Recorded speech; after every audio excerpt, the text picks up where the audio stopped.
Good morning po sa inyong lahat. Binabati ko ngayong umaga ang mga kapatid sa Paisawon, Bagak, Bataan, ang mga kapatid natin sa May Malabon at sa kabuuan ng Bagong Baryo. Binabati ko rin po yung mga regular na manonood sa YouTube, sa ating channel at sana po yung magpatuloy kayo at kayo lumago sa biyaya ng Diyos. No? At alam kong nakahanda na po ang lahat, kaya tayo po ay dumulog sa Diyos sa ating isang panalangin. Mapagmahal na Ama sa langit, inaalay namin sa iyo, Panginoon, ang pagtitipon na ito. Naway bigyan mo kami ng gabay at habag at dulutan ng tagumpay ang lahat ng aming mga layunin na matupad sa iyong gawain. Patubayin mo kami, Panginoon, na ang lahat ng isipan at salita ng bawat isa sa amin ay maging marapat sa iyo, Panginoon. Naway mapa sa puso namin ang iyong salita sa ikabubuti ng lahat at kami mapagpala. Puspusin kami ng banal na Espiritu at panatilihing malinaw ang landasin ng aming pagsisikap at upang sa iyong pangalan ay maging matagumpay ang aming pagtitipon. Ito po ang aming dalangin sa pangalan po ni Jesus. Amen. Purihin natin ang Panginoon. No?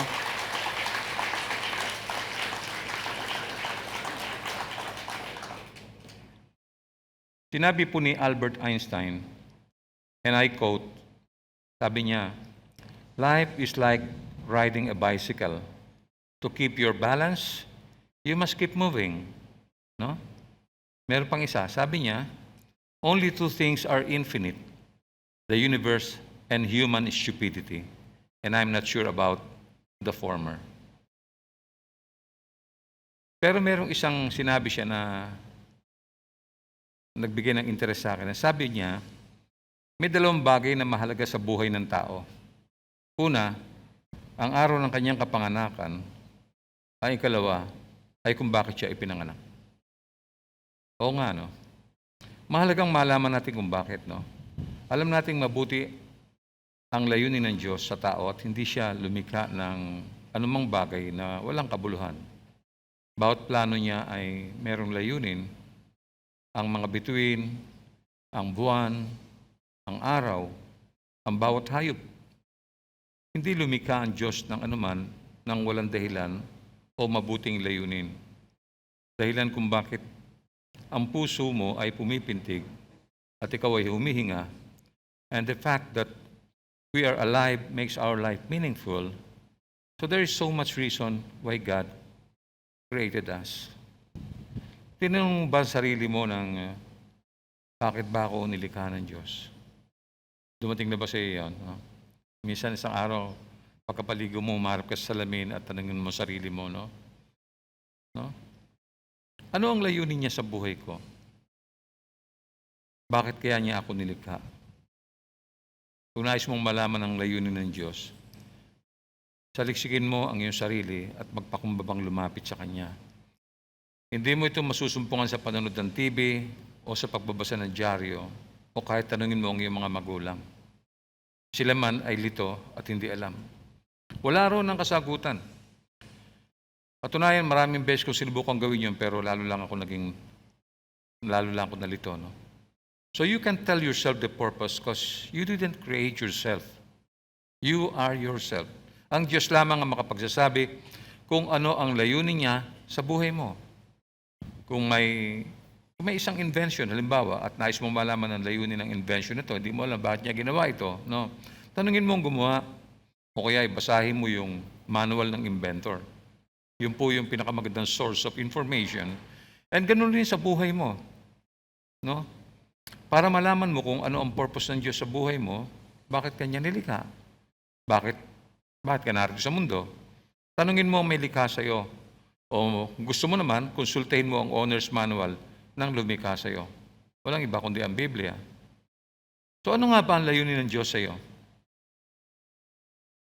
Mabuti ay tunghayan natin ang aklat ng Efeso mula kabanatang 1, mula 11 hanggang 12. Dahil kay Kristo, tayo rin ay naging pag-aari ng Diyos na siyang nagsagawa ng lahat ng bagay ayon sa layunin ng Kanyang kalooban.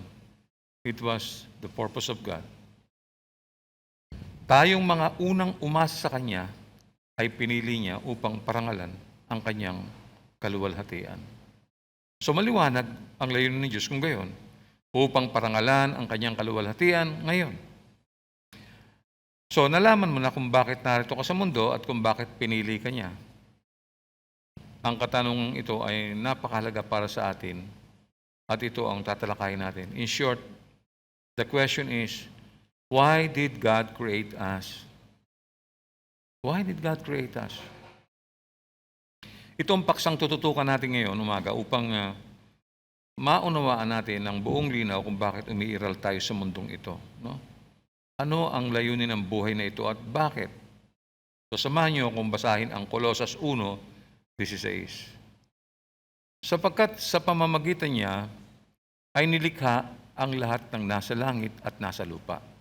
Nakikita man o hindi, pati ang mga espiritual na kapangyarihan, paghahari, pamamahala at pamumuno.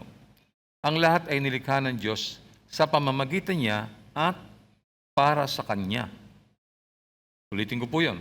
Ang lahat ay nilikha ng Diyos sa pamamagitan niya at para sa Kanya. So, God created us for His pleasure and so that we, in His creation, would have the pleasure of knowing Him. You are made by God. You were made for God. Hanggat hindi mo ito naintindihan, your life is never gonna make sense. The Bible said that you're gonna last forever. Kaya nga meron pong buhay na walang hanggan no? Isang araw, ang puso mo ay hihinto sa pagtibok whether you like it or not. Diyan matatapos ang buhay mo sa mundo. Ngunit ang Diyos ay may long-range plan. Did you know that? God is a long-range plan. Ang plano niya ay mabuhay ka ng walang hanggan. Kaya walang hanggan ang oras na gugugulin mo sa kabilang buhay kaysa dito sa mundo. Subalit, may hangganan ng buhay na yan. No? Maaaring mabuhay ka ng 80 to, sabihin natin, 80 hanggang 100 taon dito sa mundo. Subalit may hangganan ng buhay na yan. No? Kapag namatay ka na, gugugulin mo ang panahon mo sa langit ng walang hanggan. Yun po sinasabi ng Bible, for the rest of your life. So that's what the Bible says. It's very clear. No? Kaya ang buhay mo sa mundo, dito ngayon ay maikli lamang kung ikukumpara mo sa buhay na inilaan ng Diyos sa iyo, ang buhay na walang hanggan. Maraming tao hindi alam ito Nakakalungkot nga kasi yung bestseller ng Biblia ay hindi naman binabasa, binibili lamang at pagkatapos doon lamang nakalagay sa cabinet. No? Now, kung ang plano ng Diyos ay daling ka sa langit, bakit hindi kanya ginawang bituin? O kaya ay ulat? O sabihin natin gawin kang isang anghel. Ba't hindi ka ginawa ng Diyos na ganon? Kung mahal ka ng Diyos, bakit inilagay ka ng Diyos sa planetang ito sa loob ng maikling panahon lamang at hindi sa langit? Dito kasi bibilangin mo ang araw mo Pagkatapos nun, tapos na. Well, hindi ka pa handa at kailangan munang magsanay dito sa lupa, kaya hindi ka dinadala ng Diyos sa langit. So, kailangan yon sapagkat ang buhay dito sa lupa ay isang paghahanda para po sa kabilang buhay. And that is the perfect plan of God for each and every one of us here in the church. No? So, para kang, alam mo yun, para kang nasa preschool, no? Para kang nasa warm-up stage lamang, no? Naghahanda, o kaya parang dress rehearsal bago magsimula yung pagtatanghal. Ganun yung plano ng Diyos Masanay muna tayo dito, maayos natin ang ating mga buhay. So, nasa warm-up stage pa lang, no? Ito yung unang lap na tatakbuhin mo bago magsimula yung tunay na karera. Wala ka pa sa karera. Isa itong paghahanda bago dumating ang buhay na walang hanggan, forever and ever. No? Sinasabi ng Biblia kung ano mangyayari sa langit at kung ano ang gagawin mo. Nasa Bible lang po yun. No? Kaya ang mga ginagawa mo dito sa lupa ay isang pagsasanay lamang upang pagdating mo sa langit, alam mo na ang gagawin mo. No? Ipapaliwanag ko sa iyo ngayon kung ano ang nais ng Diyos na i-practice mo habang nasa lupa ka pa. Nakalagay lahat sa Bible yan. So ang mensaheng ito ay mahalagang mapakinggan mong mabuti ngayong umaga, tutukan mo siya at malalaman mo ngayon kung ano ang layunin ng Diyos sa buhay mo. Well, unang-una, Roman number 1, God wanted you to know and love Him. Yun po ang unang-una. Let's go to letter A. God planned you for His purpose. Don't ever forget that. No? God planned you for His purpose. Nilikha ka ng Diyos para ibigin niya. Now, that's the whole idea because God is love. Hindi po sinabing God has love. No? Ito yung kanyang character. God is love. And if God is not God of love, you will not be able to love anybody else in this world. No? And that's why you were made in His image. Did you know that you were made in God's image? Ang dahilan kung bakit ka may pag-ibig ay dahil nilikha ka niya sa kanyang wangis. No? At kung wala ang pag-ibig ng Diyos, walang pag-ibig sa sansinukob at walang pag-ibig sa pagitan ng mga nilikha niya. God created you simply because He loves you. No? Nilikha ka rin ng Diyos para sa kanyang kasiyahan. Sinasabi po sa pahayag, Kabanatang 4, talatang 11, ang ganito. Let's read. Aming Panginoon at Diyos, karapat-dapat kang tumanggap ng papuri, karangalan at kapangyarihan sapagkat ikaw ang lumalang sa lahat ng bagay at ayon sa iyong kagustuhan, sila'y nilalang mo at pinapanatili. So He created us out of love for the purpose of sharing love. Matagal na natin din natatalakay itong pag-ibig. We were created to love God and each other. Basahin rin natin ang aklat ng unang Juan 4:16, no? Ang sabi po dito, nalalaman nating tayo'y inibig ng Diyos at lubos tayong nananalig sa katotohanan ito. Ang Diyos ay pag-ibig, ang nagpapatuloy na umiibig ay nananatili sa Diyos at ang Diyos ay nananatili naman sa Kanya. No? Ganyan ang pag-ibig ng Diyos sa atin. Ang Diyos ay nasisiyahan habang pinagmamasdan Kanya. No? Katulad din kasi natin siya. No? Remember, we were made in His image. No? Naalala ko po noong baby pa ang panganay naming anak na si Cheng. No? Pinagmamasdan namin siya ni Ruby habang natutulog. Sapat na po yun upang mabigyan kaming mag-asawa ng kasiyahan. Ganyan po ang damdamin ng Panginoon Diyos sa iyo. No? Nasisiyahan sa kanyang anak. Did you know that? Nililingan ng Diyos ang kanyang mata araw-araw, gabi-gabi, at nakikita niya ang bawat isa sa atin. Basahin nga natin yung Efeso 1 mula 4 hanggang 5 talata. Bago palikhain ang sanlibutan, pinili na niya tayo upang maging Kanya sa pamamagitan ng ating pakikipag-isa kay Kristo, upang tayo'y maging banal at walang kapintasan sa harap niya dahil sa pag-ibig ng Diyos. Tayo'y Kanyang pinili upang maging anak niya sa pamamagitan ni Hesus Kristo. Yan ang Kanyang layunin at kalooban. So now you know. Pinili ka ng Diyos sa simula pa upang maging Kanya. Hindi alam ng mga iba yan. Hindi alam ng ibang Kristiyano yan. Akala nila, sila nilikha ng Diyos para sa kanilang sarili. Hindi po. Pinili ka ng Diyos sa simula pa upang maging Kanya. Ikaw ang focus niya. Inibig ka niya kasama ang lahat ng Kanyang mga nilikha. Mahal niya ang hayop.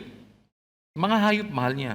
Subalit alam natin na ang hayop ay hindi marunong manalangin at hindi po makapagpupuri sa Kanya sapagkat hindi sila nilikha ng Diyos sa Kanyang wangis. Tayo lamang ang tanging nilikha ng Diyos sa Kanyang wangis. Ikaw lamang ang maaaring manalangin, kanina, nagpuri, sumamba, at ikaw lamang ang maaaring umibig sa Kanya. That is the purpose. Batid rin ng Diyos ang lahat ng mga bagay tungkol sa iyo. but you know almost nothing about God. Akala natin kilala natin ang Diyos. Kaya minsan taken for granted na lang ang Panginoon, pati sa pagpasok sa church, pati sa pagpupuri. Nais ng Diyos na makilala mo siya upang maibalik sa Kanya at sa iyong kapwa ang pag-ibig na ibinigay niya sa iyo simula nung ikaw'y bata pa. Ang sabi po ng Biblia, nilikha ka niya para sa Kanya. Hindi nangangulugang ginawa ka niya upang aliwin at maging libangan niya. Hindi yan ang layo ng Diyos. Ang Diyos ay malikhain, isang personal at mapagmahal na Diyos. Kaya nilikha ka ng Diyos ayon sa Kanyang larawan. Ito po ang sinabi ng aklat ng Genesis sa 1:27. Nilalangan ng Diyos ang tao ayon sa Kanyang larawan. Isn't that exciting? Meron mo, ang daming creation, ang daming kinreate sa mundong ito, pero isipin mo, ikaw lamang ang kawangis ng Diyos. Anong pakiramdam mo? Wala pong ibang kawangis ang Diyos, kundi ang taong nilikha niya. Sila lamang, no? Dahil dito, ang mga tao ay may kakayahang makilala at mahalin siya. Yun ang masarap doon, ano? Maaari mo siyang sambahin, paglingkuran, at maaari mo siyang makasama araw-araw. Hindi ka nilikha ng Diyos dahil kailangan ka niya. Hindi po. Bilang Diyos, wala po siyang pangangailangan. Mahal ka niya, ngunit hindi ibig sabihin na may pangangailangan siya sa iyo. Kahit wala ka, siya ay mananatiling Diyos pa rin. At hindi magbabago kailanman. Nagsasalita ang Diyos sa iyo sa maraming pagkakataon. Maring sa oras na ito. Kaya sinasabi niya kung paano siya nasisiyahan sa kanyang mga anak. Basahin din natin ang aklat ng Hosea, kabanatang 6, talatang 6. Sapagkat wagas na pag-ibig ang nais ko at hindi handog. Pagkilala sa Diyos sa halip na handog na sinusunog. Very clear. Sinasabi ng Diyos kung ano yung Kanya, kung ano yung gusto niya. No, ha? So you see, God is not interested with anything. Anything. No? Hindi siya interesado sa ibinigay mong tithes. Hindi siya nangangailangan ng anumang mga sakripisyo na dinadala mo sa altar. You read a book. You read the Bible. Katungkulan mo yon. Kahit hindi ka utusan. Katunayan, ikaw ang may pangangailangan. Araw-araw. Gabi-gabi. Mas interesado siya na makilala mo siya. Yun ang gusto ng Diyos.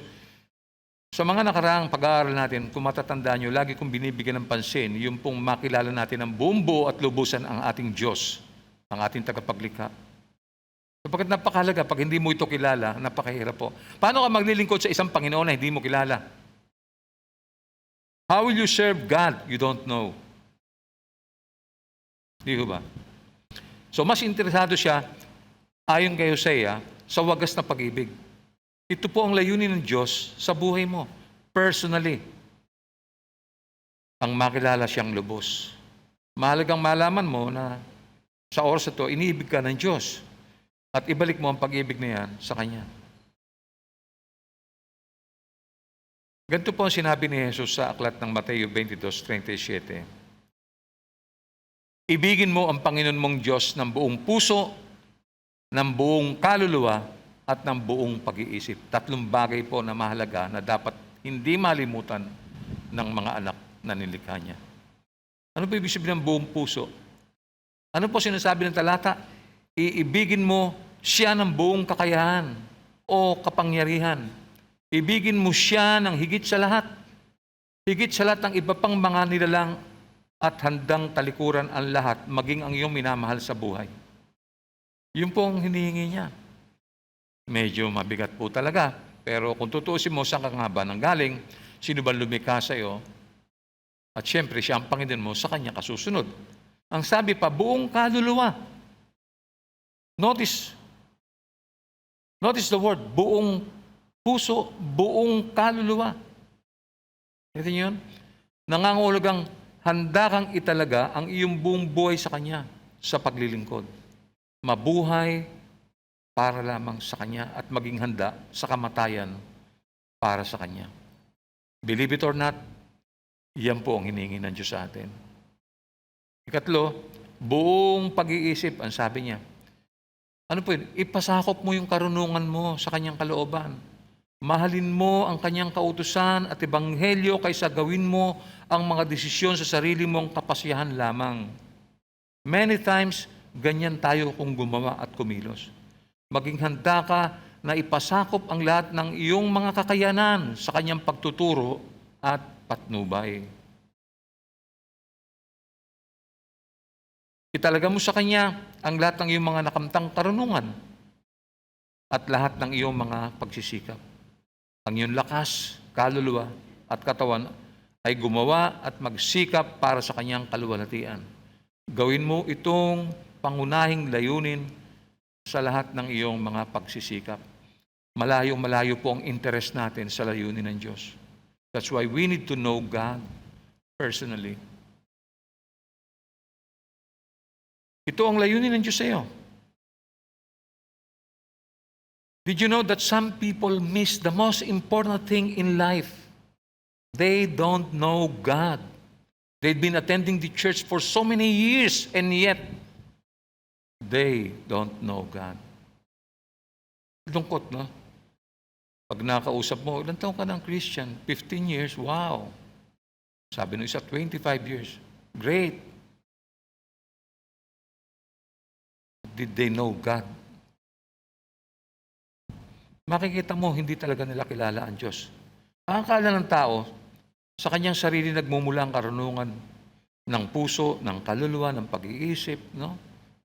Pati yung kanyang lakas. Kaya inangkin niya ang nakamtan niyang tagumpay sa buhay. Wala po siyang kamalayan na lahat ito nagmula sa Diyos. Di ba? Hindi nakukulangan ang Diyos sa kanyang walang hanggang pag-iral. Umiiral siya 24/7. No? Nang likayin niya ang sansinukob, nang likayin niya ang sanlibutang ito, ang galaksing ito, ginawa niya itong nakalulugod sa kanyang sarili. At dahil ang Diyos ay ganap, ang kanyang pagkilos ay ganap. Nothing can stop God. So bakit ka nilikha ng Diyos? Nilikha ka ng Diyos para sa kanyang kasiyahan at upang ikaw ay magkaroon ng kasiyahang makilala siya. You should know and love God. Kung magbabasa ka ng Bible, maghahanap ka ng mga babasahin, hanapin mo, bakit? Bakit ako nilikha ng Diyos? Bakit? Ba't kailangang ibigin ko ang Diyos? No? Napakahalagang makilala ng tao ang Diyos at maranasan ang kanyang pag-ibig. Ulitin ko. No? Hindi tayo nilikha ng Diyos para sa ating sarili, kundi para sa Kanya. Liwanagin natin yung area na yon, no? Yung line na yon. No? Marahil, ang ilan sa inyo ay nag-iisip na kaya ka narito sa lupa ay upang asikasuhin lamang ang mga bagay na kailangan mo sa buhay.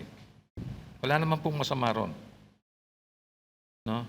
Ang mag-aral, magtrabaho, at mag-asawa. Kumain, matulog, at mamatay.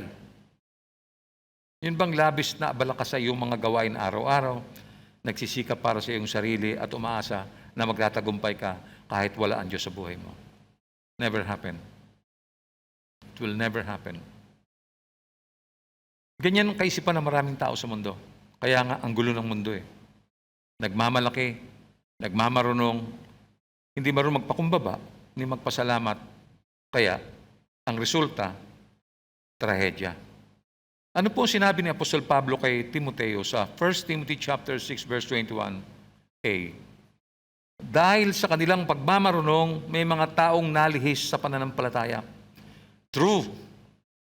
Nagmamagaling, nagmamarunong, hindi humingi ng counsel sa Panginoon. Never ask anything, but continuously live in abundance, forgetting that there is God who loves him and created him. Nakakalungkot. Kagaya ngayon, pandemic. Di ba? Marami sa atin nag-atubili pang magpa-injection. Samantalang wala naman tayong magagawa eh. Kung wala po tayong injection, di tayo makapasok doon sa dapat natin pasukan. No, lalo ngayon, may mga institusyon na hinihingan ka pa ng ID or maliwanag na patibay na ikaw ay nakapag-injection na ng second dose. No? Madali naman yun eh.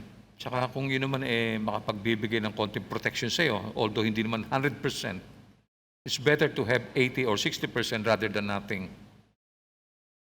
You see? And you cannot attend the church because wala ka pang second dose. Kasi nagpabaya ka, hindi ka nag-aasikaso. Masyado nagmamarunong kasi ang tao eh. No? Nakalimutan niya na ang Diyos ang nagbibigay ng buhay sa kanya.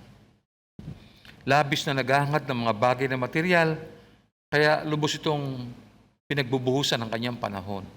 No? Ito ang bagay na napansin ng ating Panginoon sa mga taong ang inaatupag ay pansarili lamang. So hindi ba, ang mga taong hindi nakakilala sa Kanya ay palaging nababahala, palaging nag-aalala, puno ng problema, palaging naghahanap, palaging kulang at walang kasapatan. Ganyan ang larawan ng mga tao kahit siyang katumingin. Always wanting, always seeking, looking. Kasi wala ang Diyos eh. Hindi nila kapiling ang Diyos. Hindi nila nakakausap ang Panginoon sa kanilang panalangin. Hindi nila ina-address yung kanilang mga pangangailangan. Yung mga kahirapang nararanasan nila, puro pagmamalaki. Ang nakakalungkot, minsan, maging tayo rin. Maging tayo. Pinagsisikapan rin natin yung mga bagay na nakakalungkot eh. Alam mo, yung mga pinagsisikapan natin yung mga bagay na pinagsisikapan din ng mga hindi mananampalataya. So pareho lang. Ganito po sinabi ni Jesus sa Mateo 6:32, unang bahagi. Ang sabi niya, hindi ba't ang mga hintil ang nababahala tungkol sa mga bagay na yan? Sino po yung mga hintil? Mga unbelievers. Yan ang kanilang ikinababahala. Yan yung kanilang hinahanap. And yet, yung Christian ganyan din minsan. Yung hinahanap ng hintil, hinahanap din ng Christian. Ano nga ba talaga ang layunin ng Diyos at bakit kanya nilikha? Ilang beses na natin tinatanong to. Nilikha ka ba niya upang pag-ukulan lamang ang mga bagay na pangangailangan mo sa iyong sarili? Yun po ba ang layunin ng Diyos? Trabaho, pagkain, damit, at mga pansamantalang pangangailangan? Hindi po. Katunayan, God did not create you for His pleasure only, but God has formed you to be His family. Yan ang gusto ng Diyos. Pamilya. God wanted the family and wanted you to be part of His family. Marahil hindi kayo aware, no? Ito po ang layunin ng Diyos. Ganoon kanya pinahahalagahan. Basahin din natin yung Efeso 1:5. Tayo'y kanyang pinili upang maging anak niya sa pamamagitan ni Jesucristo. Yan ang kanyang layunin at kalooban. Kanina pa yan, paulit-ulit yan. Yan ang kanyang layunin at kalooban. Yan po ang purpose ng Diyos. Nais ng Diyos ang pamilya at nais kanyang makasama sa loob ng pamilyang ito. Gusto kanya makasama doon. Ganito ang sinabi niya nang likhain niya si Adan. Observe ninyo. Sabi niya sa Genesis 2:18, hindi mabuti na mag-isa ang tao. Bibigyan ko siya ng isang angkop na makakasama at makakatulong. Kita mo? Hindi niya pinabayaan mag-isa si Adan. Kailangan meron siyang kasama. No? Ano pong ibig sabihin nito? Nais ng Diyos ang isang pamilya. Ayaw niya na malungkot kang mag-isa. Nais niyang may makasama ka at makatulong sa buhay. Nais niya na magkaroon ka ng spiritual family dahil ang physical family hanggang sa lupa lamang at hindi po magtatagal. No? Maaring mamatay siya o magkahiwalay kayo. No? Walang physical families na magtatagal dito sa lupa. Yung asawa mo, makasama mo ngayon, bukas baka mauna ka o mauna siya. Wala na. Kaya yung physical family, hindi siya permanente. No? Maaaring mamatay siya o kaya ay magkahiwalay kayo. Isang araw, ang anak mong minamahal ay mag-aasawa at iiwan ka rin. Nakita niyo po yun kasi. But spiritual family lasts forever and ever. Did you hear that? Spiritual family lasts forever and ever. Yun po yun. No? Noong ma-born again ka, nagkaroon ka ng physical and at the same time spiritual family. Ganito po sinabi ni Apostol Pedro sa unang Pedro 1:3. Pasalamatan natin ang Diyos at Ama ng ating Panginoong Hesukristo.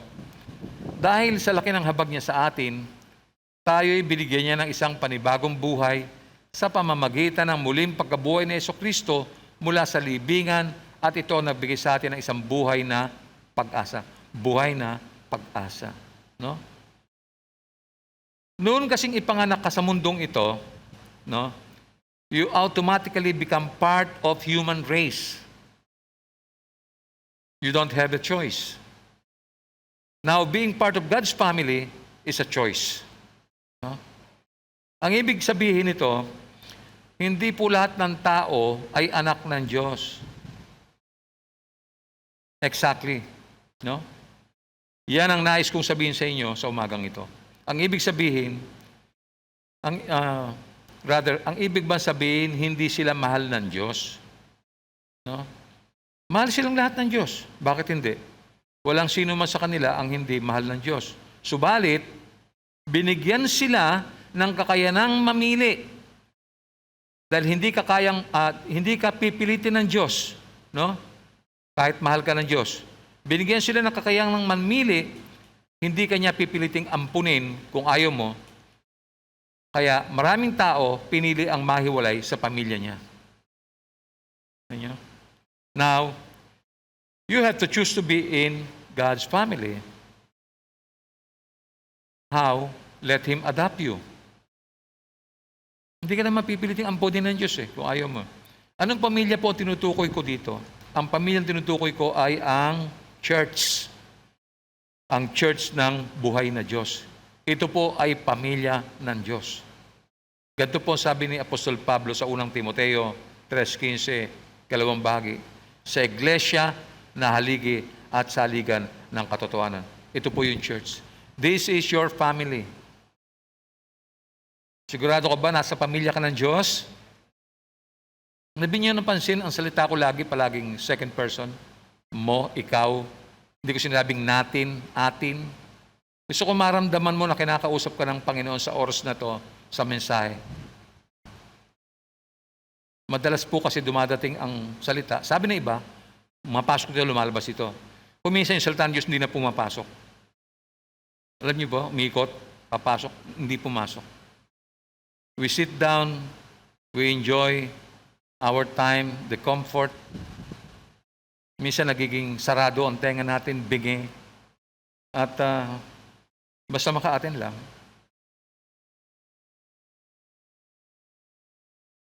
He wanted you to be connected to His family.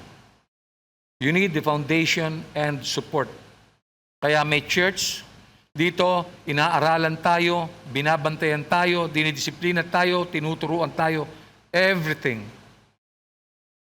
Sapagkat dito nagpa-practice tayo ng buhay na maganda. Dito inaayos ng Diyos ang buhay natin. Hinahalukay tayo. Makakaranas ka ng hirap, ng tuwa, ng saya, at kung ano-ano pa. Kailangan mo ito. Ano ang mangyayari kung ang isang tahanan ay walang pundasyon at suporta? Magkukulaps ito. Nakita natin ito sa kapaligiran. Mga bigong pangarap, collapse marriages, collapse businesses, collapse economy, collapse health. Kapag walang suporta at pundasyon sa pamilya, you're not gonna make it to the tough times. You need the support and foundation of a spiritual family. We all need it. Ito po ang church. Ang pamilya ng Diyos, dito tayo tinipon, dito tayo tinawag. Natatandaan niyo pa ba yun? Yung mga araw na yun na bagong-bago kayo sa church, sabik na sabik, no? Ito ang church. Ito po yung pamilya ng Diyos dito sa lupa. Hindi mo magagawa ang layunin ng Diyos sa sarili mong paraan lamang. That's impossible. You can't. You try and you will fail. Kayo, kailangan mo ng support ng spiritual family. Ganito pa ang sinabi ni Apostol Pedro sa unang Pedro 2:7. Ang sabi niya, igalang ninyo ang lahat ng tao at mahalin ang mga kapatid kay Kristo. Mamuhay kayong may takot sa Diyos at may paggalang sa emperador. Diniinan ko po yung mahalin ang mga kapatid kay Kristo because they are your family. Huwag tayong magyabang sa isa't isa. Alisin niyo yung pagmamalaki. Huwag niyong gawin yun. It does not bring good to life. Kapatid natin siya, ano man ang kalagayan niya. Maring mahina siya, may kapintasan siya, kapatid mo yan eh. Huwag niyo itsipwera. Mahirap lang kasi. Mahalin natin sila. Magmahalan tayo. After all, when we pass the test, tayo rin yung magkakasama sa langit eh. Hindi tayo pwede mag-isnaban sa langit. Inilagay ka ng Diyos sa planetang ito sa loob ng sabihin nating 80, 100 taon upang magsanay sa kung ano ang gagawin mo sa langit. Pagsasanay po yan. Nais ng Diyos na sanayin mo ang iyong sarili dito sa lupa sapagkat yan ang gagawin mo pagdating mo sa langit. Ang mahalin ang Diyos, pupurihin siya, paglilingkuran, sasambahin, kaya dito pa lamang sa lupa, sinasanay mo na ang sarili mo. Marunong tayo mag-praise, marunong tayo mag-worship. Yan din kasi ang gagawin mo sa langit. Di ba? So nais ng Diyos na magmahalan tayo sa isa't isa bilang magkakapatid kay Kristo. Yun po sinasabi ng salita ng Biblia. No? Sama-sama na kung tawagin ay fellowship. Yan po yung kaya may fellowship eh. Yung magkakapatid nagfe-fellowship. Kaya dito pa lang sa lupa, minamahan mo lang ng Diyos at ang mga kapatid. Ganito rin kasi gagawin mo sa langit. Let's go to the second part. No? God wanted you to learn to love others.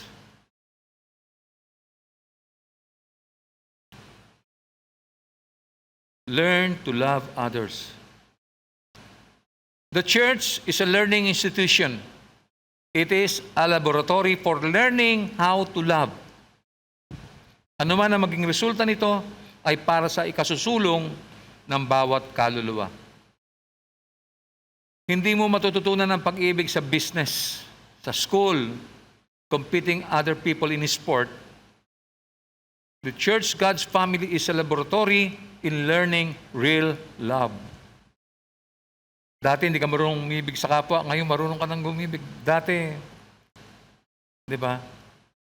Hindi ka considerate, now you learn how to be considerate. Nababago ang isip natin sa church because pamilya ng Diyos, tinuturuan ng Diyos ang kanyang pamilya. No? Madali pong ibigin ang taong kaibig-ibig. I know that. Do you know that? No? Yung mabuti, yung mabait, mapagbigay, pero kahit na gano'n, hindi mo siya matututunang ibigin talaga. Hindi siya kaibig-ibig eh. Para matuto kang ibigin ang ibang tao, kailangan mo silang makasama. No? Kailangan mo silang makasama. Ito mga hindi kaibig-ibig na to. Sila yung mga makukulit, walang katwiran, abusado, no? Ano pa? Malupit, matitigas ang ulo, na sigurado ako na-meet mo na yung mga yan. Mga makasalanan at malayo sa Diyos. Maingay, madaldal at nakakairita. Yan ang mamimit mo sa mundo. Okay? Mga taong mahirap ibigin. No? Sila ang dahilan kung bakit bumaba si Jesus sa lupa. Alam mo ba yon? No? Tinuturuan ka ng Panginoon na ibigin mo sila ayon sa layunin ng Diyos. Hindi hinanap ni Jesus ang mga taong ganap at mabubuti. Sa halip, pinuntahan niya ang mga makasalanang tao. Remember? So God wants you to love real people, no? Real people, not ideal people. So sino siya? Totoo siya. Kaya yung kapatid, may mga masasamang ugali yan, tanggapin mo na yun. Kaya mo siyang matuto. Tuturuan din naman siya ng Diyos eh. Huwag kang mainip. Huwag kang magmadali. Pagpasensyahan mo yung kapatid mo. Alright? Yung lahat ng gusto mo, ayaw niya. No? Yung lahat naman ng ayaw mo, gusto niya. No? Kailangan mong matutunang ibigin ang mga taong hindi ka ibig-ibig. Ganito po sinabi ng Panginoon sa Juan 13:34. Isang bagong utos ang ibinibigay ko sa inyo ngayon. Mag-ibigan kayo kung paano ko kayo inibig. Kung paano ko kayong inibig, gayon din naman mag-ibigan kayo. Very clear. Very, very clear. Hindi mo ito mararanasan kung wala kang spiritual family. No? Your first purpose is to know and love God. Basic na basic po yan. God created you for His family. And your second purpose in life is fellowship, to learn and love other people in the family of God. Yun po yun. Pag-aralan mo yun, practicein mo na yun. Hindi pwede sa langit, magkakasalubong kayo, mag-iirapan kayo. Hindi pwedeng ganun. Dito pa lang sa lupa. Matatag na kayo, ang tibay na ng, hindi naman kayo parehong perfect, pero okay naman. Di ba? Basta love ko tong kapatid to, kahit makulit ito, love ko to. Patunayan, ako nakakaranas ako ng ganyan eh. Oh, yung mga matitigas ang ulo, love mo pa rin, wala kang magagawa eh. Hindi mo pwedeng iwanan, kawawa naman pag iniwanan mo yun, di ba? Nilikha ka ng Diyos para maging katulad ni Kristo. Did you know that? Ano ba akala nyo? Nilikha tayo ni Diyos para ano? Para maging kamukha nino? Ni Satanas? Hindi po. Para maging katulad ni Kristo. That's the ultimate coming life. Si Jesus lamang ang ganap na Diyos na nagbuhat sa langit at nagkatawang tao. It is a purpose life. No? Nais ng Diyos na makatulad mo si Jesus sa iyong pag-iisip, pagkilos, at pagsalita. Hirap, no? Pero napapractice yan. Hirap lang, no? Napapractice yan. Kapag ikaw ay lumaki sa pamilya ng Diyos, nais niyang lumago ka, at ang modelo sa paglago mo ay si Jesucristo. Siya yung model mo. No, ha? So tandaan mo na hindi mo madadala ang iyong karir sa langit. Hindi mo madadala ang anumang sasakyan sa langit. Ang cash na naipon mo. No? So we cannot bring anything in heaven. That's clear. Kapag namatay ka, no, ikaw lamang ang tanging aakyat sa langit at wala kang madadala. And remember, God is not interested in those things. God is more interested on who you are.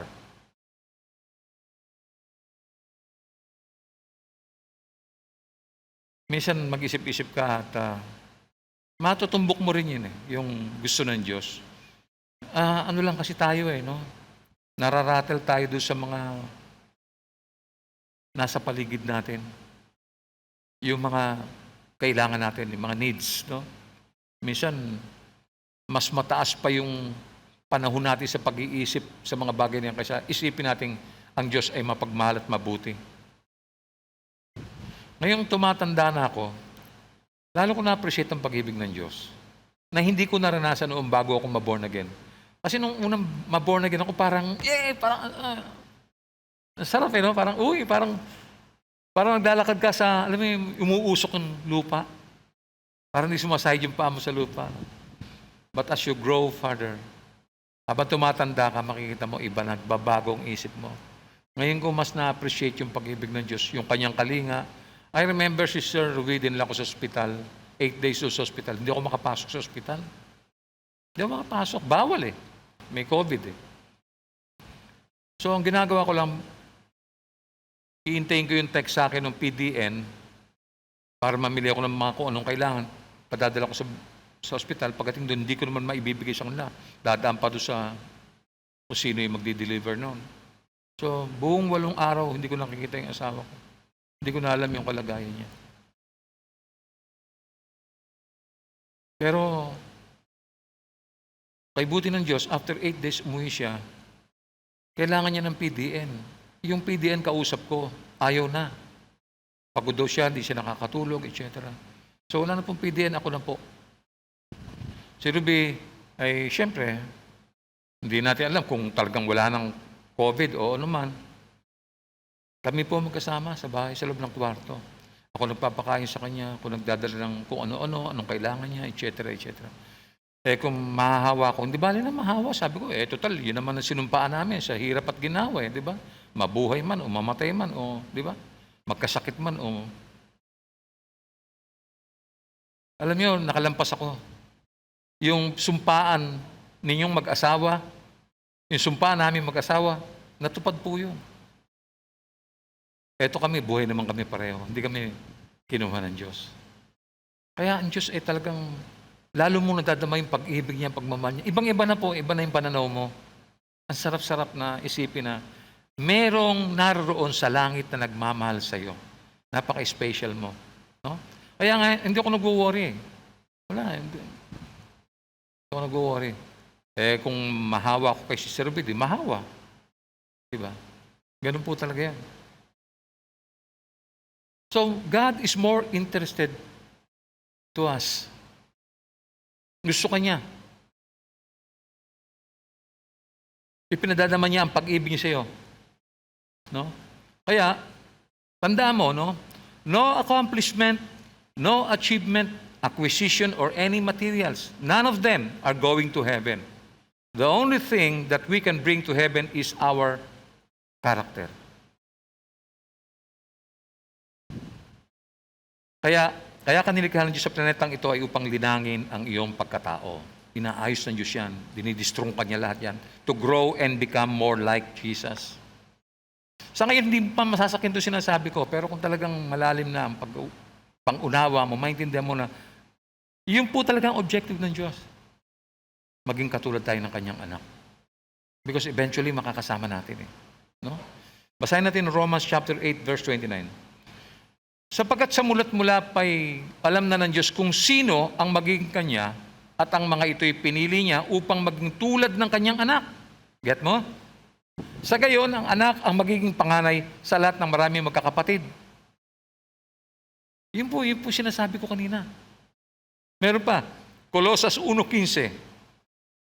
Si Kristo ang larawan ng Diyos na di nakikita. Siya ang panganay na anak at pangunahin sa lahat ng mga nilikha. Let's go to letter A. God wanted us to be like Him. Plano ito ng Diyos sa simula pa bago pa magkasala si Adan.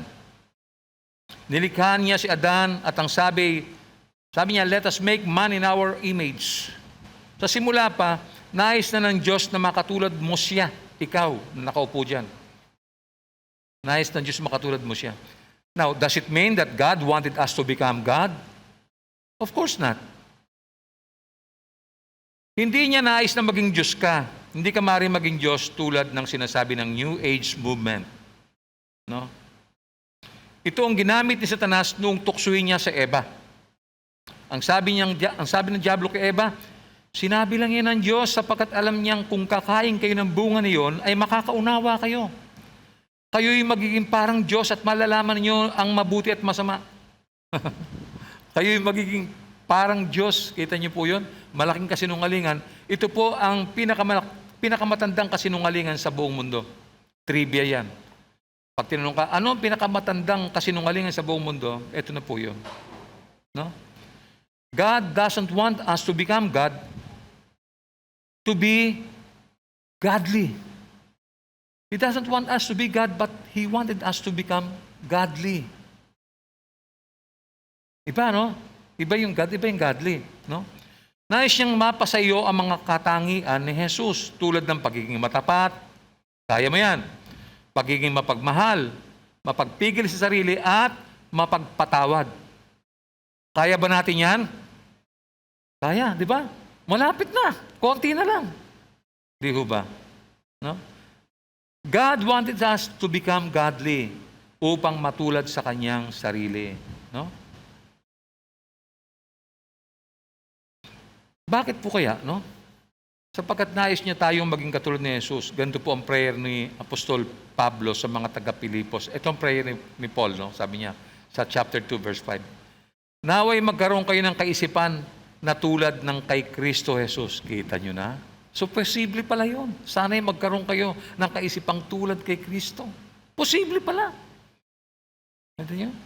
2 Corinthians chapter 3, verse 18b. At ang kaluwalhatiang yan na nagmula sa Panginoon, na siyang Espiritu, ang siyang magbabago sa atin mula sa isang antas ng kaluwalhatian hanggang tayo'y maging kalarawan niya. Amen! Pwede pala, posible pala. Amen? Ayan, sinasabi po ng salita eh. Ang kaluwalhatiang yan na nagmula sa Panginoon, na siyang Espiritu, ang siyang magbabago sa atin mula sa isang antas ng kaluwalhatian hanggang tayo'y maging kalarawan niya. Yung larawan po kasi ay nagpapakita ng mga virtues, karakter. No? So, pwede mo makatulad siya. Ano ba si Jesus? Maibigin siya. Mapagmahal, mapagmalasakit. Kaya mo bang gawin yon? Kaya, di ba? Kaya nga, pinapayagan ng Diyos ang mga pagsubok, yung tukso, maging ang mga pandemyang nararanasan po natin sa kasalukuyan, sa buong mundo, no? Hindi mo ba alam na ang tukso ay choice? Choice po yan, tukso. Kung magpapadala ka o hindi, no? Nasa sa iyo ang choice. Tinutukso ka eh. Hindi ba? Now, you can choose good or bad. Kaya kung may mga pagsubok o tukso at pinili mo ang tama, you will grow more like Jesus. Because si Jesus lumampas dyan eh. Hindi ba? Kaya palagi mong isipin na ang mga problema ay may layunin sa buhay mo. Huwag kang matakot sa problema. At ang layunin niya ay upang makatulad mo si Jesus. Unti-unti, marami na eh. Bilangin mo, marami na. No? Kay Kristo, nasa atin ang bagong Adan at ang bagong kaharian ng Diyos. No?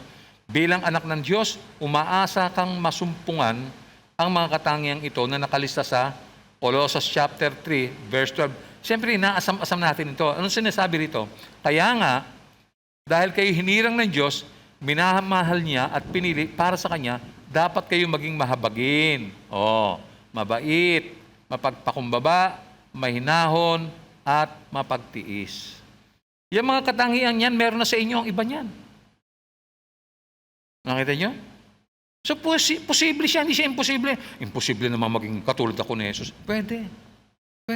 Sumunod ka sa aral niya, sundin mo yung lakad niya. Unti-unti. Makakaranas ka ng kahirapan, kapatid. Pagsubok at ibang kalungkutan dito sa mundo. Makakaranas ka rin ng tukso. Si Jesus ay tinukso. Nilait, pinagbintangan, sinaktan, pinahirapan, at ipinako sa krus. Kung ang anak nga ng Diyos ay nakaranas ng mga ito, ikaw pa kaya ang hindi makaranas ng magandang karahasan? No? Kaya nga, kailangan magpakatatag ka rin katulad ni Kristo. Filipos 2:5, naway magkaroon kayo ng kaisipan na tulad ng kay Kristo Jesus. Magkaroon kayo ng kaisipang katulad o tulad. So, paano ka magkakaroon ng kaisipang katulad ni Kristo?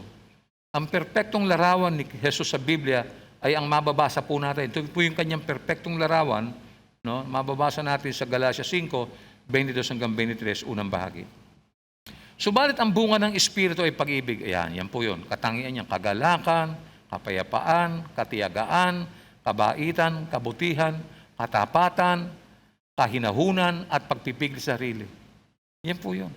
Yung iba sa atin ito, meron na rin po niyan. Amen? Kita nyo? Hindi naman hindi imposible. Now, this is the perfect picture of Jesus.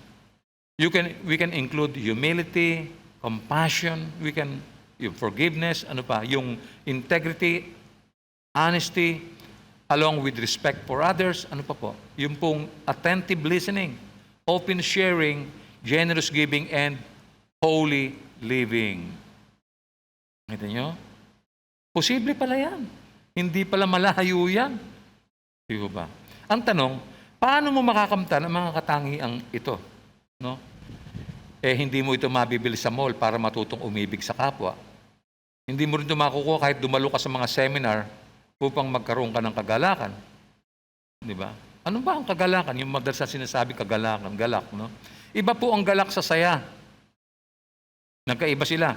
Ang saya ay nakadepende sa pangyayari. Noong first time akong magpunta sa Hong Kong, talaga namang napakasaya, excited po ako. First time First time na. So masarap at masayang-masaya po ako. Masayang-masaya ako, no? Iba't iba ang pagkain, no? Nanibago ako. Mga gadget at talagang napapagastos ka ng gusto. Mapapagastos ka ng gusto kasi first time mo, di ba? Nang pauwi na ako at pasakay sa plane, naalala ko kung gaano kalaki ang nagastos ko. Dahil po doon naubos ang pera ko. Kaya nawala ang saya ko. Kanina ang saya Nung parang bumalik na yung ulirat mo, naku, wala na pala akong pera, naubos pa pera. Nawala po yung saya ko, malungkot na naman ako. No? Hindi kasi nagtatagal ang saya, iba ang galak sa saya. Ang kagalakan ay internal. No? Kaya pipili ka ng buhay na gusto mo. No? Matututunan mo ang kagalakan sa gitna ng kalungkutan. Yan. Ang pagtitiyaga. Paano ka tuturuan ng Diyos na magtiyaga? Di ba? Sa pamamagitan ng pagsubok. Sa pamamagitan ng iritasyon, sa kaguluhan. Paano mo gagamitin ang pagtitiyaga kung 2 oras ka na sa traffic at hindi pa gumagalaw ang mga sasakyan? Kita mo yun? No? Paano kung ang minamahal mo ay 3 linggo sa ospital at lalabas na at ngayon ay babayaran mo na yung hospital bill? Paano ka magiging masaya? Hindi ba? Hinahayaan ng Diyos na dumating sa buhay mo yan para matuto ka ng mga virtues na yon. No? Naranasan mo bang magmadali samantalang ang Diyos hindi? Pray ka ng pray, Lord, sige na naman, di ba? Naranasan nyo na yan, sigurado, no? Naranasan mo na ba manalangin sa Diyos at tila hindi nagmamadaling sumagot sa mga panalangin mo? Di ba? You are in God's waiting room. Naalala ko nasa may hospital ako sa may Makati Medical Center. So, sabi mo sa Panginoon, Lord, kailangan ko po ito ngayon. Sino sa inyo nanalangin ng ganyan? Kay Mia. Lord, kailangan ko ito, Lord, ngayon. Sige na naman, Lord. Diba? Anong ginawa ng Diyos? Hindi ka sinagot. Tinuturuan ka niyang magtiyaga. Marami kasi sa atin po apurado. No? Minsan may tao kong kausap na super kulit talaga at saka nakakaasar. Nakaasar ako, sabi ko, kung hindi ako born again, dumating sa isip ko yun. Nakakaasar talaga. Sobra. Ang sabi ko, Lord, dagdagan mo ang pasensya ko. No? Pero lalo pong lumala yung sitwasyon. Lalo nang ulit. You see, God wanted to make a character to your life. That's why we have problems. Hinahayaan ng Diyos makalusot yun sa buhay natin. Pinapayagan ng Diyos yan. Marami sa inyo tatamaan yan. No? Kung wala kang problema at palagi kang sinasagot ng Diyos, no, magiging spoiled brat ka. No? Self-centered brat. Alam mo yun? At ang matututunan mo sa iyong buhay ay selfishness. Yan ang matutunan mo. Ito ang buhay na nilalakbay mo sa mundong ito. Huwag ka nang manibago. Basahin natin ang 2 Corinthians 3:18, letter B. At ang kaluwalhating yan na nagmumula sa Panginoon na siyang Espiritu, para hindi mo makalimutan, ang siyang magbabago sa atin para sa isang antas ng kaluwalhatian hanggang tayo'y maging kalarawan niya. That is God's purpose. So, anong ginagawa ng Diyos sa iyo? Kailangan mong basahin ang Biblia upang magkaroon ka ng kapayapaan, kapahayagan, katiyagaan, kabaitan, kabutihan, katapatan, kahinahunan, at pagpipigil sa sarili. Ito po yung mahirap talaga eh. Hindi ka nga nagagal, pero sabi mo, hindi ho ba? Sapat na po yun eh, para sinapak mo na yung tao eh, no? Mahabang proseso po ito at kailangan nating i-practice sa ating buhay. Sa bawat tahanang Kristiyano, no? Nais ng Diyos na makita ang modelong lalaki, babae at mga kabataan na nagmamahalan sa isa't isa na meron pong habag at pagmamalasakit. No? Meron tayong makiramay, nagbabahagi, may debosyon at dedikasyon. Kita niyo po yun? No? Sa loob ng bawat puso, kailangan linangin ang isang matapang na pananagutan.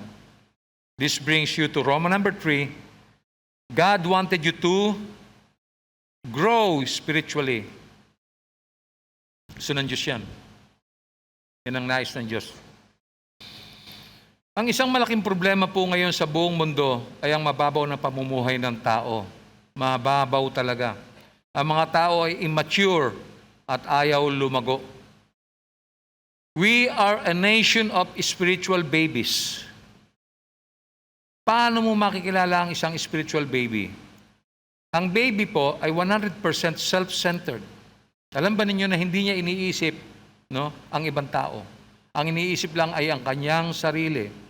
Ako, akin. Ang baby ayaw maghintay. Gusto kaagad.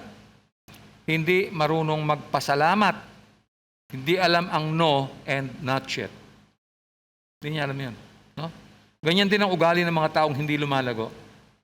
We have a very immature spiritual baby culture. Even in the church, we need to grow.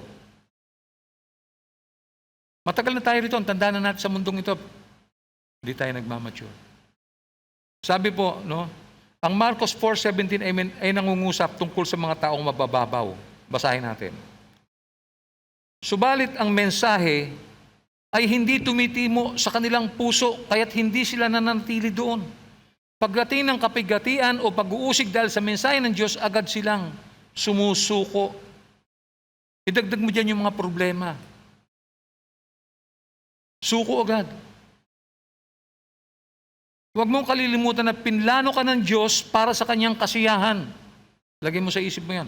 Kaya ang layunin mo ay kilalanin siya at ibigin. Nilikha ka ng Diyos para sa kanyang pamilya.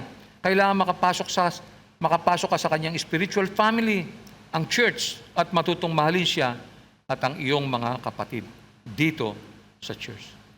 So kaya ka nilikha ng Diyos ay upang makatulad kay Kristo. Kailangan mong lumago spiritually. Okay? Let's go to Roman number 4. God wanted you to shape up to serve Him. Shape up. No, parang exercise, no? Shape up. Did you know that we are unique people? Wala pong pareho sa lahat ng bagay. Magkakaiba tayong lahat. Iba yung voice print mo, iba yung eye print mo, ang fingerprint mo, unique din yung footprint mo, no? At yung unique din yung iyong heartbeat, no? Iba-iba tayo. Kaya wala kang katulad dito sa mundo. Kaya kasi nasanay ng Diyos para matugunan ang kanyang layunin dito sa ating planeta. Ito ang plano ng Diyos na gawin sa iyo. Tandaan mo, sa langit ay maglilingkod ka sa Diyos. Yun ang gagawin mo.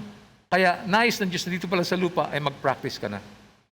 Ito po sinasabi ng Biblia sa mga awit 139 verse 13. Ang anumang aking sangkap, ikaw o Diyos ang lumika, sa tiyan ng aking inay, hinugis mo akong bata. Ito mo yung creation, ano? Nasa tiyan ka pa lang ng nanay mo, inuhugis ka na sa iyo'y lumika. Halimbawa, nung likain ka ng Diyos, binigyan ka niya ng spiritual gift.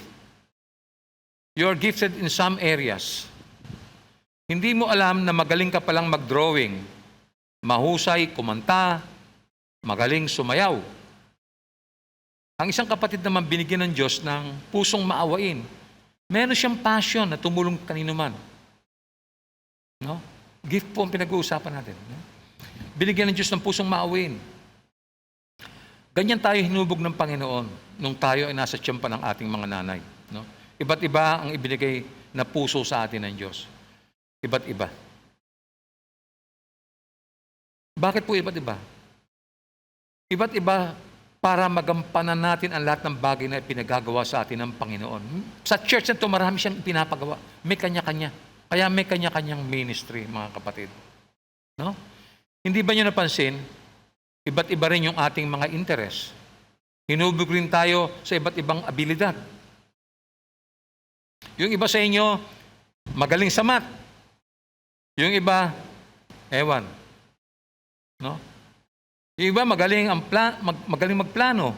Yung iba magaling mag-alaga ng hayop. ng halaman, may magaling sa music, merong magaling magmekaniko.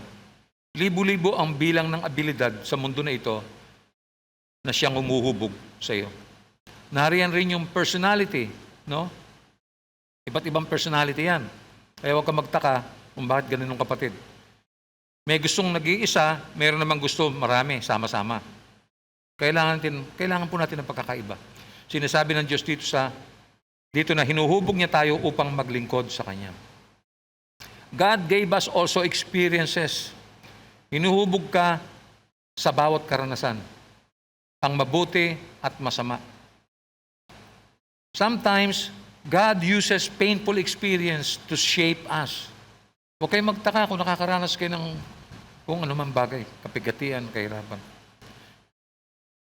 Pain is where God gets your attention.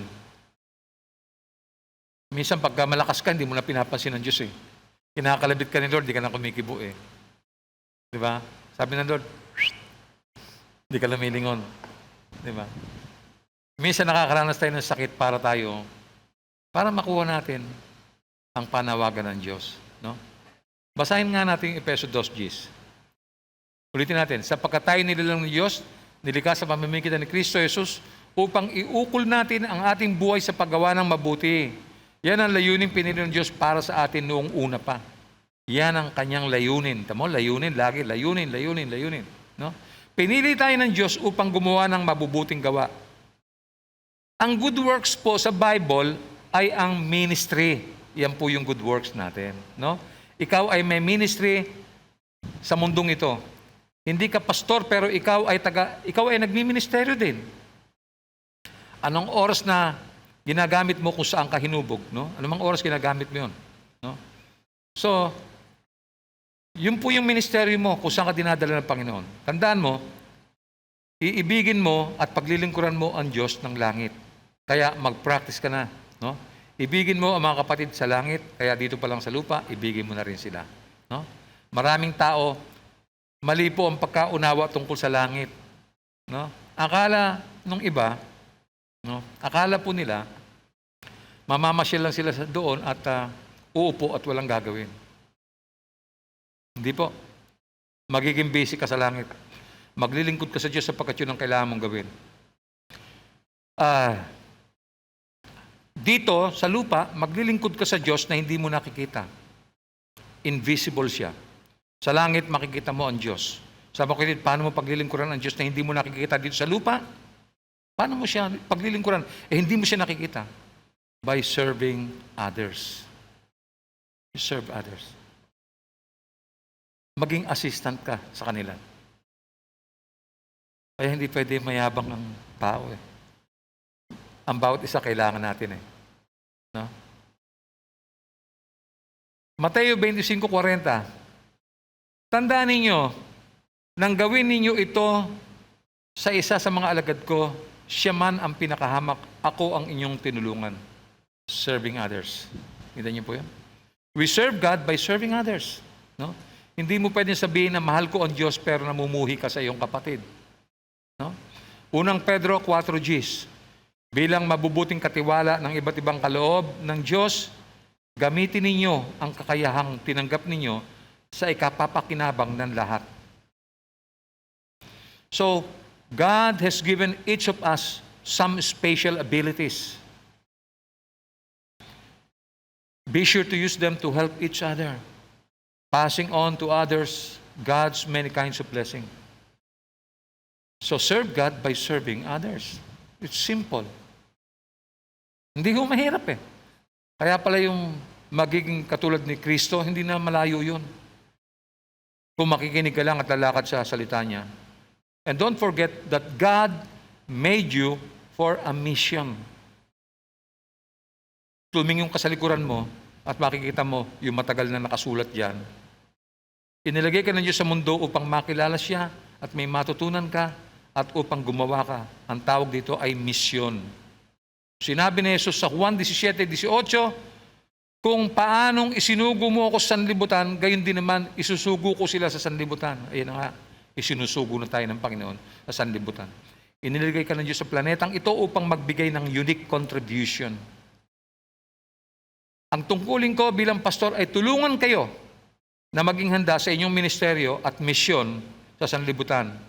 Dahil isang araw, haharap tayo sa Diyos at sasabihin sa atin, ano ang ginawa at ibinigay mo sa akin. Sasagot ka sa Diyos kung ano ang ginawa mo sa buhay mo at sa mga ibinigay niya sa iyo. Tatanungin po, anong ginawa mo sa mga binigay ko sa iyo? Yung talent. Anong nangyari diyan? Nasagot ka riyan. Hindi ka pwede nakayuko lang. Pag tinanong ka, di ba? Nasagot ka. Alam niyo, nakaka-inspire yung sinabi ni Apostol Pablo sa mga Gawa 20:24. Basahin natin. Subalit walang halaga sa akin ang aking buhay. Magawa ko lamang ang aking tungkulin at matapos ang gawaing ibinigay sa akin ng Panginoong Hesus. Ang pagpapahayag ng magandang balita tungkol sa kagandahan loob ng Diyos para sa tao. That's our mission. So ang bottom line, ang Diyos ay may misyon at mensahe at nais niyang ipahayag mo sa sanlibutan ito. Huwag puro plano, huwag puro balak. Sundin mo ang nais niya. Kawikaan 19:21, ang isang tao ay maraming iniisip, maraming binabalak, ngunit ang kalooban din ni Yahweh ang siyang mananaig. Maring, di ba, magpaikot-ikot ka, tatakasan mo, lalayo ka, iiwasan mo. Alam mo kapatid, sabi rito, ngunit ang kalooban din ni Yahweh ang siyang mananaig. Pinagod mo lang ang sarili mo dahil hindi ka sumunod, and eventually, kung kailan mahina ka at matanda ka na, saka ka lang sumunod. Kayo mga nakikinig. Tanong, ano ang sinusunod mo ngayon? Yung plano mo o yung plano ng Diyos? Ask yourself, masaya ka ba sa plano mo, ngunit hindi ka masaya sa plano ng Diyos? Be honest. Saan ka masaya? Sinasabi ng Biblia na ang kalooban ng Diyos ang mananaig sa wakas. Kababasa lang natin. Di ba? Alam natin kung ano pa ang problema ng mga tao ngayon. Napakaliit ng pangarap nila. Ang malaking pangarap ng tao ay mabuhay ng masarap. Yan ang pangarap natin, masarap ang buhay. Looking good, feeling good, and having good. Sarap no? Hindi ito sapat. Dahil nilikha po tayo ng Diyos ng higit pa sa mga ito. Meron pang higit na mabuting buhay. Meron pa. 2 Corinthians 5:15. Namatay siya para sa lahat upang ang mga nabubuhay ngayon ay huwag nang mabuhay para sa sarili, kundi para kay Kristo na namatay at muling nabuhay para sa kanila. Very clear. Di ba? So, we were made for a better life. Alam ba niyo yun? How do I get better life? Mga awit 34:8. Tingnan mo at lasapin ang kabutihan ni Yahweh, mapalad ang mga taong nananalig sa Kanya.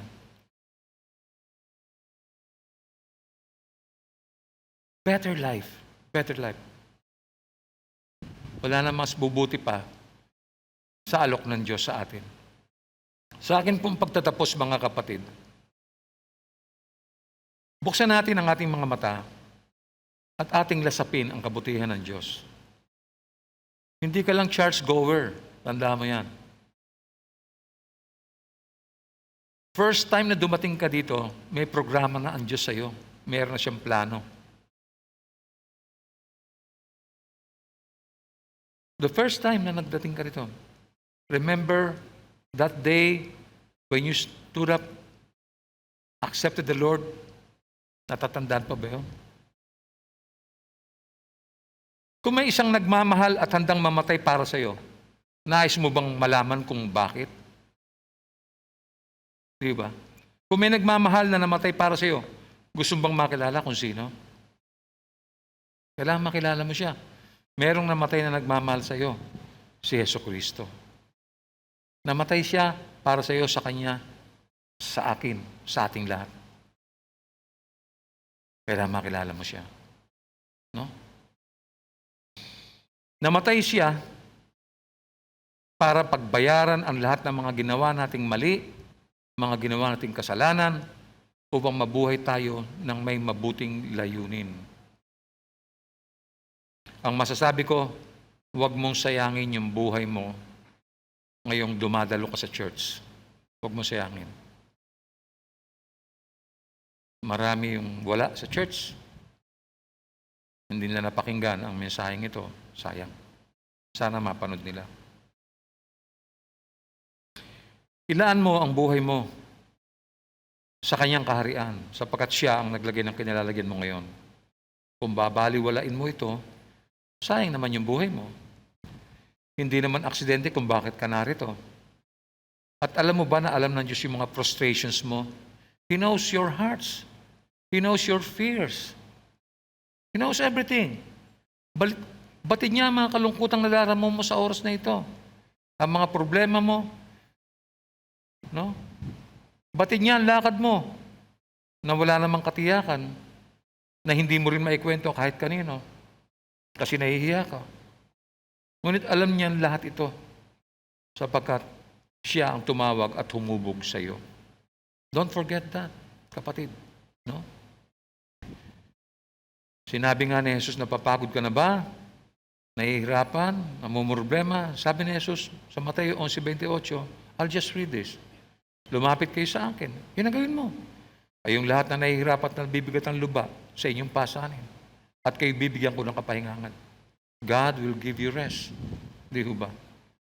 So, lumapit ka sa Kanya anytime. Sa iyong pag-iisa. Kausapin mo ang Panginoon, Diyos, habang may panahon pa. Habang malakas ka pa. Habang malinaw pa ang pag-iisip mo. Basahin natin yung mga gawa, Gs 35. Nalulugod siya sa sino mang may takot sa Kanya at gumagawa ng matuwid, kahit taga saan mang bansa. Nasa church ka, that's good. Dinala ka ng Panginoon dito, gumamit ang Diyos ng ibang tao para makarating ka rito, magpasalamat ka. Gamitin mo ang buhay na ibinigay sa iyo ng may pagpapahalaga. Huwag mo sayangin yan, kapatid. Hindi lamang pagkain, tulog, hindi lamang yun. Hindi lamang trabaho, hindi lamang pag-aaral. After all, matatapos naman lahat yan eh. Isang araw titigok ka, wala na, tapos na. And you will face your Creator. Absolute yan. Hindi ka pwedeng lumiko at iwasan. No, you cannot. You cannot. You will face God face to face. And this time, you will see God. Dito, invisible siya. Doon, hindi na.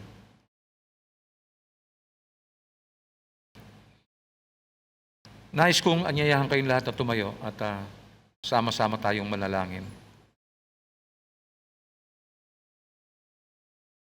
Ipikit mo ang iyong mata at ituon mong mabuti sa iyong puso ang panalangin ito. Unawain mong mabuti ang prayer na ito.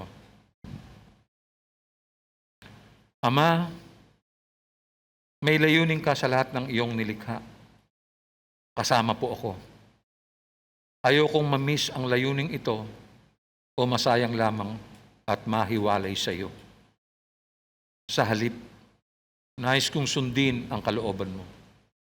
Simula ngayon, susunod po ako sa iyong plano at hindi sa aking plano.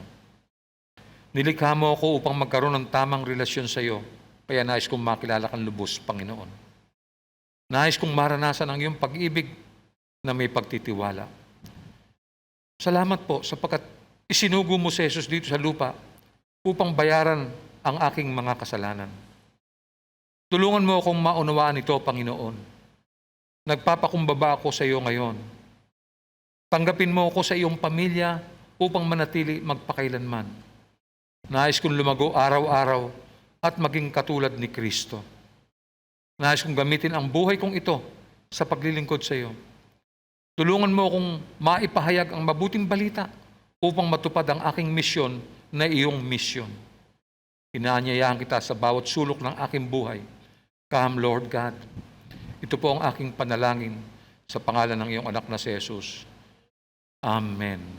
Tanggapin po natin ang pagpapala ng Diyos. Ipagkaloob nawa ng Diyos na siyang nagbibigay sa atin ng katatagan at lakas ng loob na kayo'y mamuhay ng may pagkakaisa kay Kristo Jesus upang sa gayon, nagkakaisa kayong magpupuri sa Diyos at Ama ng ating Panginoong Kristo at ang lahat ng pinagpala ay magsabing, Amen. Magbatian tayong lahat.